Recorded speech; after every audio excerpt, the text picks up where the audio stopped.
Let's begin with our keynote speaker. He's a distinguished thought leader who heads WNS's human resources function and has been responsible for the entire talent strategy and processes ever since 2010. Along with being a data-oriented HR professional, he also has a sterling experience spanning operations and sales.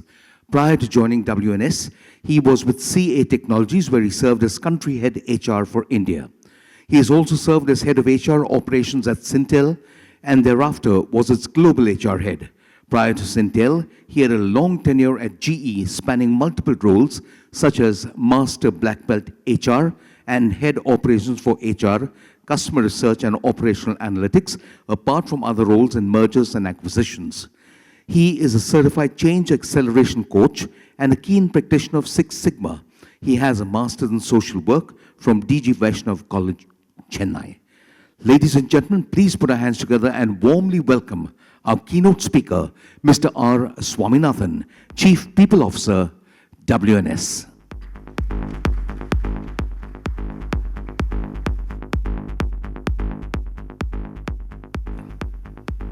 Ladies and gentlemen, Mr. R. Swaminathan. Audible? Yeah. So it's a tough gig between a wonderful voice of the MC and an intelligent conversation by Krishnan to make some sense. So I forgot it. So again, when they approached me to speak on a keynote of retail people, and I was asking why me, right? We run, a setup which probably has a large set of operating resources. We operate on some cusp of technology. We face the brunt of any kind of thing, but not when I thought deeper. No, I think retail is probably in the more forefront of this technology disruption because you are serving your clients with the highest end of technology, but how do you cater that to your employees? Right? It's an employee experience. What an employee gets is very similar to what you want the employee to provide to your consumer, right? So we went about soul searching within, because we serve a lot of retail clients in the markets, not in India, and we spoke to a lot of people trying to understand what work we do for them. And I'm trying to give you some essence of, how we think, and let me start, this works.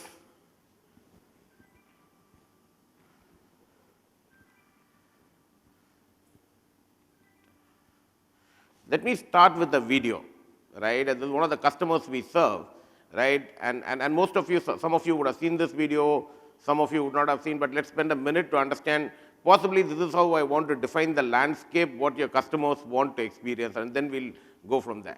Can you get the video to play?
And this is a real Nike store in Berlin, right? You go to your Berlin Nike store, this is what you experience, and they modeled it out, right?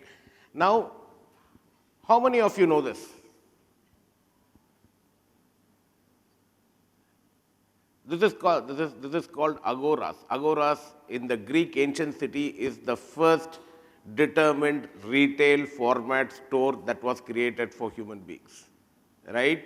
Now the transition is at that point of time, this store would have given a different experience. So I'm going to center my entire conversation on very preliminary that you have a customer who wants a X level of experience, you have an employee who has to give the customer that Y level of experience, and what kind of experiences and the change the function has to go through to give an employee, because that's why you can be authentic, right? If your employee is not experiencing that level of tech you're providing for your customers, and I have experiences, most of the retail experiences of the people and the brand you guys work for, right? And what is the challenge and how do we navigate that is the crux of the whole thing which we wanted to go about. Now, I'm not going to spend, some of the key. So look, typically when we say, into 4-5 parts, right? The US market is wanting to move from 29 trillion to roughly around 40 trillion. If I'm not wrong, BCG said that the Indian market is trying to go to 2 trillion, right? And one very inciting data which I got in terms of what are the various things that a retail organization is doing to its impact is in terms of what you see on the left-hand side, right? I just don't want to go through the facets. I just want to quickly jump into, imagine an employee who's trying to give this all your thing and probably, and this industry operates in 4-5 segments of jobs, right? You have a feet on street on your retail store. You have probably a huge level of intellectual resources on the purchasing side, right? And you have a huge resources, probably a real estate company that runs within your company, finding the right stores and the right format, right? And there is a different level of intellectual capabilities the HR functions need to deal with, right? And given that what is happening on the left-hand side, right? And what would you need to do is what I'm going to go in terms of, the whole. And some data point before we go into the meat of the story where I'll try to bring in this. Basically, this is what data in LinkedIn says. 24 million global professionals, 8 million in USA, 2 million in India, predominantly male. You guys have to validate whether this is what you see in your stores. In your thing, moderate demand, easy to hire. So India, possibly the turnover is less, but for most of the clients we serve, right, there are 3-4 things we engage with them. First is variable staffing. Look, their volumes of recruitment is based on seasonal demands, right? And how do you solve for that, right? So there is a lot of tech play that is coming into demand forecasting and demand and supply on variable staffing, because predominantly in most of the retailers we serve, the holiday headcount requirement is predominantly like 2x of the normal headcount requirement, right? Just on feet on street or backend support. The second level, we do see a lot of activities in terms of communities built out, right? So typically you have a holiday season. You had Swami work for you on the last holiday season. Swami did this job. How do you engage Swami to bring him back to this holiday season, right? And secondly, somewhere I think fundamentally I really don't understand why we are still on a monthly payroll in retail.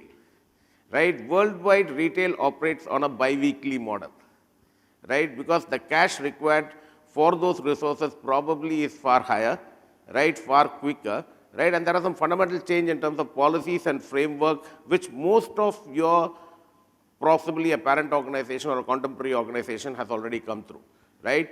Now, 3 changes: talent acquisition. There are very many systems that are available. I heard, Krishna also speak about. You need to know what you need, but probably let me give you a safer bet. If you at least know what you should not do, you'll be fine, right? Because this whole world of AI, whole world of technology is so much ahead. It's better to draw a boundary and say that, hey, this realm I'm not going to operate. And probably the highest impact will come in talent acquisition. Second highest impact will probably come in talent management. Third highest impact is probably coming in learning and development, and these are the things I might not want to do, and these are the things I might want to do. Now, how did we solve it in our ecosystem? I mean, just whether it makes sense or not. Look, generative AI. Now, what is the guess from the crowd that whether it's going to improve my technology quotient or reduce my technology quotient? So we are in the industry, we are a BPM company. We operate in front, middle, back offices of organization. Now there is generative AI and there is somebody buying a Tesla over a phone, right, through an IVR, right? So what do you think is going to happen to our industry, to our talent? That person needs more tech or less tech? Any guesses? I want to engage, audience to engage. Morning, I mean, after the traffic, you guys should have some energy. So that general hypothesis, typically when a hype comes, right, we all panic, right? And the first level of panic is let's put one training program on advanced learning on AI to somebody who studied English literature. It's not going to work, right? The predominant talent base that operates in a BPM probably don't come from mainstream quant. There are a specific set of people who work on mainstream quant. They are analytics as practitioners. They probably are building AI models, they are working.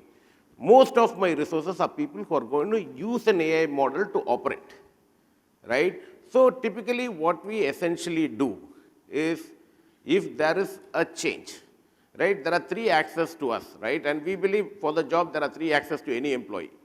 We say reward is one axis, social relevance is one axis, job content is another axis. Wherever job content is low, your reward should be high, right? Or your social relevance can be higher, probably that's how banks solved for it, right? VP of check processing, right? You know, banks solved it by giving titles. Everybody in a bank is a VP, right? Because the job content, bank is nothing but a payments company. It's a deposit and a lending ecosystem. Between that, money is made, right? So if you take an employee in three axes, which we say there is reward, there is job content, on the other side, there is social relevance. For example, we find it very difficult to attract people in India for call center work, right? It is not, no parents will tell you, bhai tu call center mein VP ban jayega, right? Nobody says that. There is no career on a call center premise, right? Nobody studies that I want to become a call center agent, right? The education stream does not connect, right? Now, how long do I want a call center person to come in and work for me? Probably 2 years, right? Now, in 2 years, I want that person to enter and exit that zone, probably move into another ecosystem, probably become a manager, probably become a tech, probably become domain. So for us in WNS, we adopted a key anchor called domain. So when we serve a retail client, we want to understand the retail client's problem like a retail client is trying to understand their end customer problem. So for us, any change we put through this matrix, which is domain, process, and tech score. And to our surprise,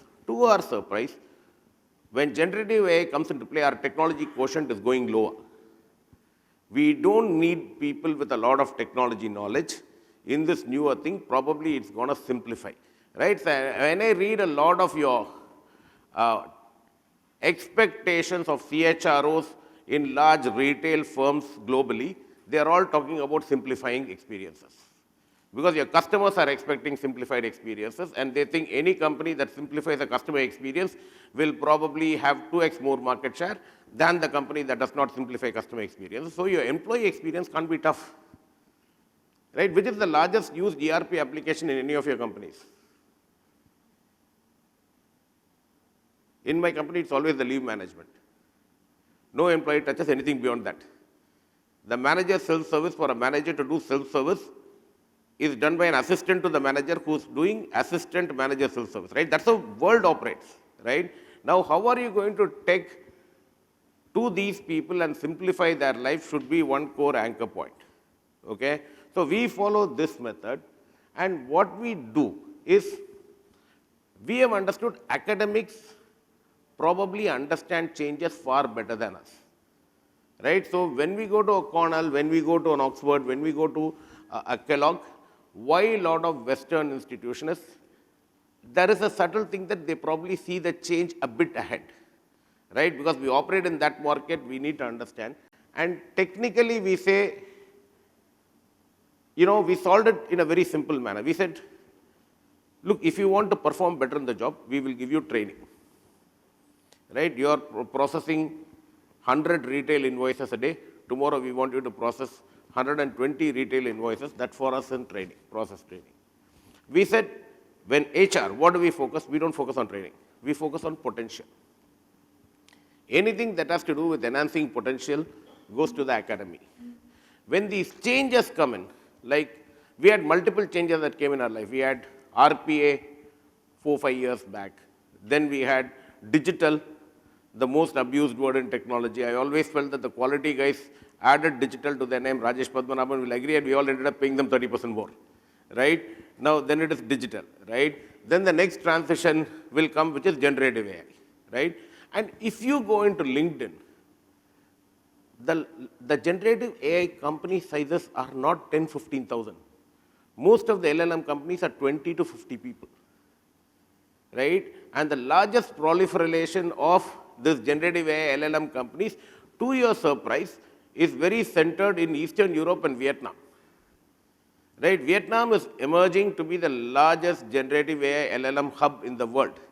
So if anybody is asking, how do you help your CEO to succeed? You want to set up your tech center? You are probably better off setting that in Vietnam. Right? Nobody would have guessed. So knowledge of where to find talent, with or without tech, I think is a very key imperative of any HR or a talent manager ecosystem, right? First you find the right talent, then we'll figure out how to manage them, right? That's the learning process. We never know how to manage them until they come to our workforce, right? And employees always have this magic hand. And we used to experience in the good old days in the factory, right? There are normal people who come into the factory and become not so normal. That's the power of organization, right? Now, how do you engage in that premises? Basically, you have to learn. So don't plan a lot of strategies. I don't plan a lot of strategies behind. I really say that, okay, today's problem are very different from yesterday's problem. Yesterday's problem are very different from what happened day before yesterday. So the core of that tenet of an HR team is probably what I want to simply call as agility, right? And the third most misused term, I'm not talking tech, we are all over, we all like this word called authenticity. And we've completely confused the shit out of people on authenticity, right? Because the thing is that you want to be authentic on everything, but authentic to a business cause. You can't go to a team and say, hey, I don't know anything, yet you respect me. Never happens, right? You have to only tell them, hey, I know this part of my work really well. I don't know this part well, that's where you argument. So I see leaders in my organization suffer what I call as trap of authenticity, right? I constantly talk to my teams about it. Because suddenly you think if you say I'm authentic, you are perceived as a better person, right? You are perceived as a good leader, right? But imagine any team that reports to you at least at a senior level, the senior member always questions, why should I report to Swami? What value does Swami get to me, right? What is the value addition that is coming, right? So as HR leaders, avoid these three traps, right? Trap of authenticity, please think through. Again, as Krishna said, deep thinking, open your mind to that curiosity, because everybody speaks about authenticity. Harvard spoke about authenticity, Stanford spoke about authenticity, so all of us want to be authentic, right? Now, imagine on that paradigm a bit. Agility is very important, right? And agility without, and logic that is always commonsensical. The problem I find with my HR team, I came from business, right? For the first time I came to HR, I asked my team, what are you guys doing? They said, we are following performance management process. I said, Badhiya, right? Because I came from sales, right? Sales for me is very simple. Performance management is if I get paid or not paid, right? If I make incentive, I find the company to be good. If I don't get paid the incentive, I don't find the company to be good, right? Now, what are you doing? We are following through performance management. So what are you doing in that? We are ensuring everybody writes their document. Then I ask, who reads the document? Nobody reads. Right? Have you ever, any of you read an employee's performance document? Just out of curiosity? If there is an escalation, all of us will read, but just out of curiosity, has anybody opened up your ERP and said, today I'm going to study Rajesh Padmanabhan's performance management document, which he wrote in 2022? We don't read it. Then why write it? Right? You can make 4 bullet points. And typically, I'll transfer this knowledge to recruitment, resumes. Right? There are businesses built on resume context analysis, right? But you go through a resume, it is all written by some Naukri's bot. it all will seem the same. Right? So why do you want a resume? Why can't you have only employee type the keyword? So if you walk into WNS, we ask the employee to type 15 keywords, potential employee. And we use that to assess. Right? Because this resume storing is a big nightmare, because tomorrow, one day, the CEO will wake up and say, I want to see through how many career responses you have responded back. Right? And trust in God, my recruitment team won't respond to it. We'll have probably 500,000 resumes in our career portal. Probably a recruitment team, before a review, will respond to 20,000 of them. Because they don't like people who walk into a portal, right? Because they have their own paraphernalia, right? Now, again, use of technology for business sense is very important. The last part where we said is, whatever we need to upgrade on skill, we need to educate, right? So when we are educating, we created one separate function called WNS education. So this is a team that works with curriculums, that works with schools, and we get the professors, because look, trust me, organization does not know how to train.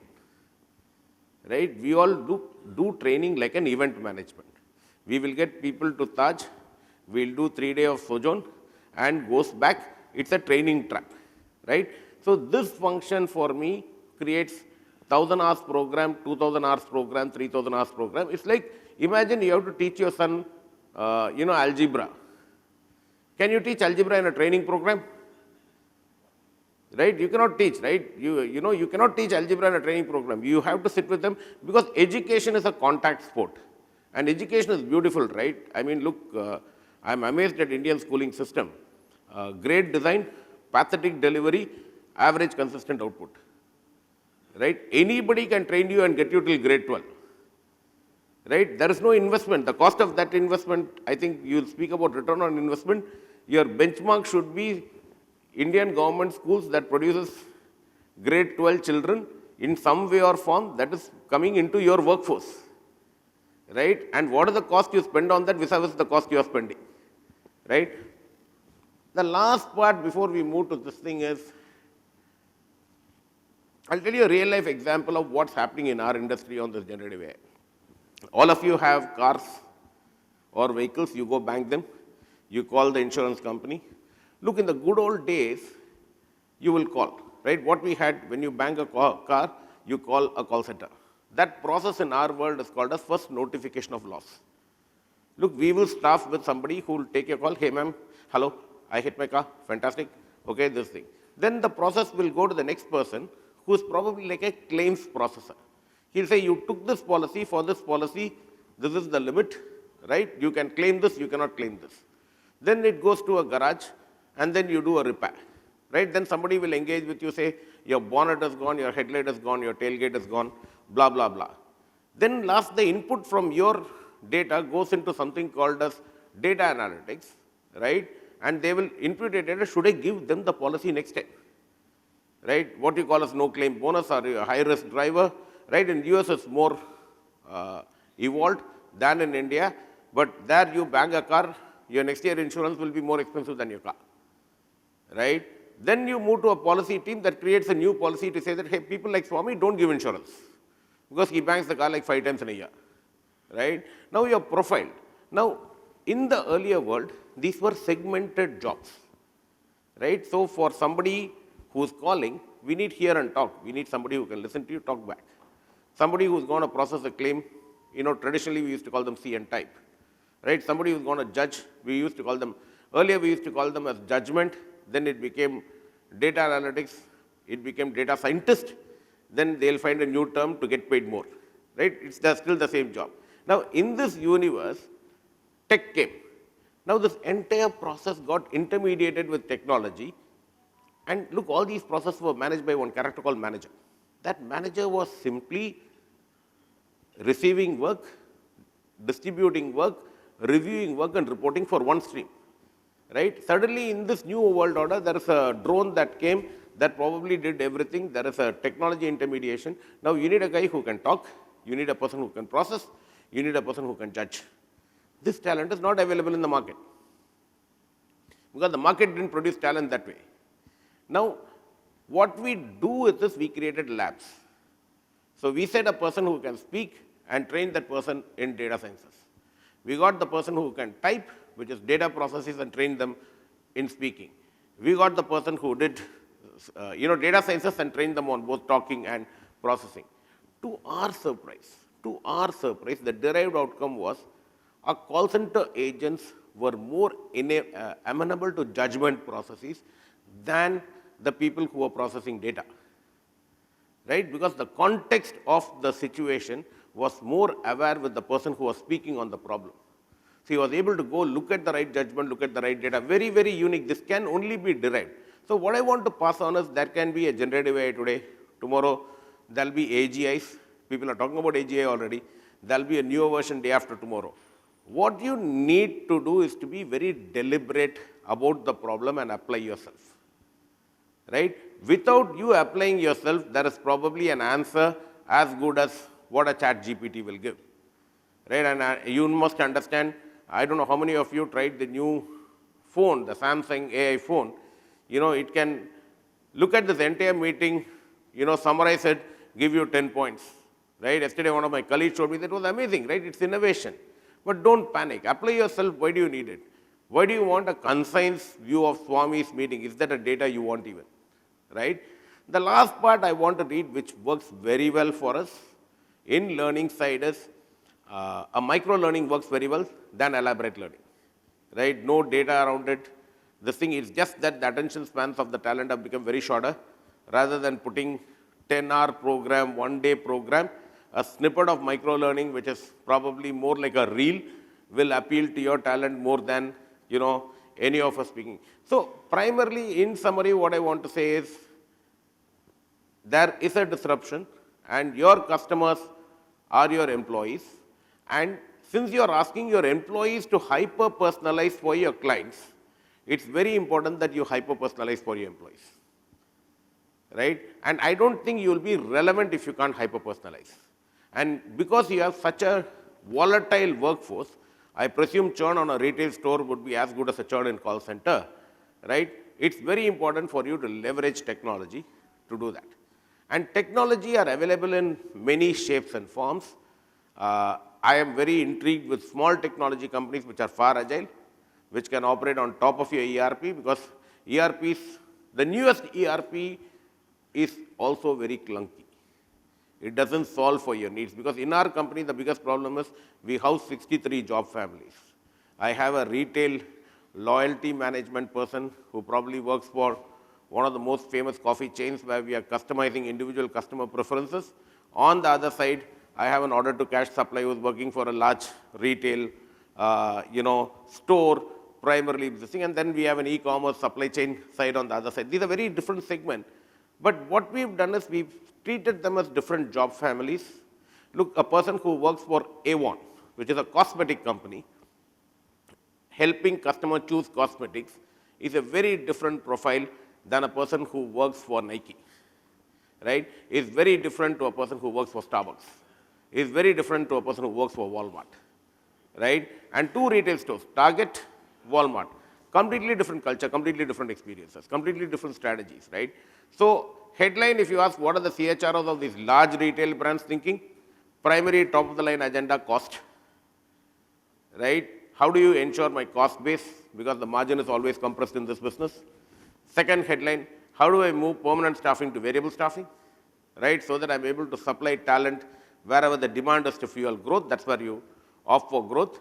The third thing is that how do I keep and motivate my store resources to make the store profitable, right? So the huge level of money is being spent in all the retail organizations we work for in custom incentive programs for stores, because they see a store as a P&L, they see a store as a profit and loss entity, they want the store to be profitable.